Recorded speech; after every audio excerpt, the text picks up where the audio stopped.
வரப்பிரசாதங்களே முதன்மையானது எதுன்னு பாத்தீங்கன்னா நம்முடைய கண் தான். இறைவன் கொடுத்த வரப்பிரசாதங்களே முதன்மையானது எது? நம்ம அப்படிப்பட்ட கண்ணை நம்ம எப்படியெல்லாம் பாதுகாக்கணும் அப்படிங்கிறதுக்காக ஒரு சின்ன விழிப்புணர்வு முகாம் தான் இது. சரிங்களா?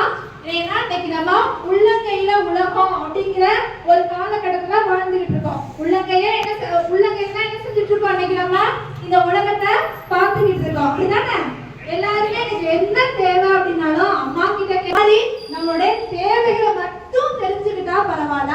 ஆனா தேவைக்கு அதிகமான விஷயங்களையும் நம்ம என்ன செஞ்சுக்கிறோம்? அதுல தெரிஞ்சுக்கிறோம். அதை ஒரு பொழுதுபோக்கா பயன்படுத்தாம அதுவே நம்மளோட லைஃபா என்ன செஞ்சுட்டோம்? நீங்க எல்லாருமே பயன்படுத்த ஆரம்பிச்சிட்டோம். சோ அதனால நம்மளோட இயற்கை வரப்பிரசாதங்கள முதன்மையான நம்மளுடைய கண் பார்வை என்ன செய்து பாத்தீங்கன்னா குறைபாடு ஏற்படுது. சின்ன பங்களா பாக்குறதுக்கு இருக்குல்ல, நம்ம ஒரு போட்டோ எடுக்கிறோம், அந்த போட்டோ கிளியரா தெரிஞ்சா நம்ம ஃபேஸ் அழகா இருக்கும். அதே போட்டோ நல்லா இருந்தா நல்லா இருக்காதுல. அதே மாதிரிதான் நம்மளுடைய பார்வையும். யாருமே என்ன செய்யக்கூடாது? மொபைல் பார்க்க கூடாது. மொபைல் பார்த்தோம் அப்படின்னா சின்ன வயசுல நாங்கெல்லாம் பெரியவங்கள ஆயிட்டோம். பெரியவங்கள ஆனதுக்கு அப்புறம் தான் மொபைல் வந்துச்சு. அதனால நம்ம பார்க்கும் போது இந்த ஏஜ்ல எங்களுக்கு கண் பார்க்க போனா கூட ஓரளவு சமாளிச்சுக்கலாம். ஆனா நீங்க குட்டி குட்டி நாளைய தலைமுறைகள், நீங்க எல்லாருமே நீங்க தான் என்ன செய்யணும்? நாளைய வித்துக்கள், நாளைய விருட்சங்கள், நாளைய விருட்சங்கள். அப்ப நீங்க என்ன செய்யக்கூடாது? இப்பவே அந்த மொபைலுக்கு ஒரு விஷயத்துக்கு அடிக்ட் ஆகக்கூடாது. உறவுகளோட பழக தெரியாத சில விஷயம் தெரிஞ்சுக்கோங்க. நம்ம மிஸ்கிட்ட தெரிஞ்சுக்கோங்க. யாராவது உங்க ஃப்ரெண்ட்ஸ் மொபைல் பார்த்தா கூட அவங்க கிட்ட சொல்லுங்க, மொபைல் பார்க்க கூடாது. மொபைல் பார்க்க நம்ம என்ன செய்யணும்? கண்ணாடி போட வேண்டிய சூழ்நிலை வரும்ல.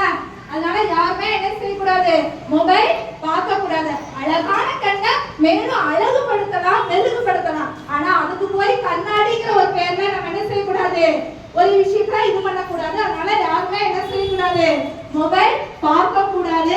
மொபைல் பார்த்தோம் அப்படின்னா நம்மளுடைய கண் பார்வை என்ன செஞ்சிடும்?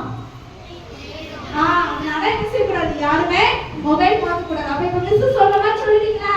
பார்க்க மாட்டோம், பார்க்க மாட்டோம்,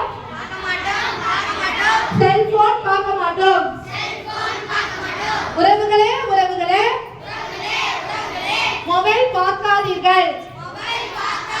தேவைக்கு மட்டும் பயன்படுத்துங்கள். தேவையின்றி பயன்படுத்தாதீர்கள். பார்க்க மாட்டோம்.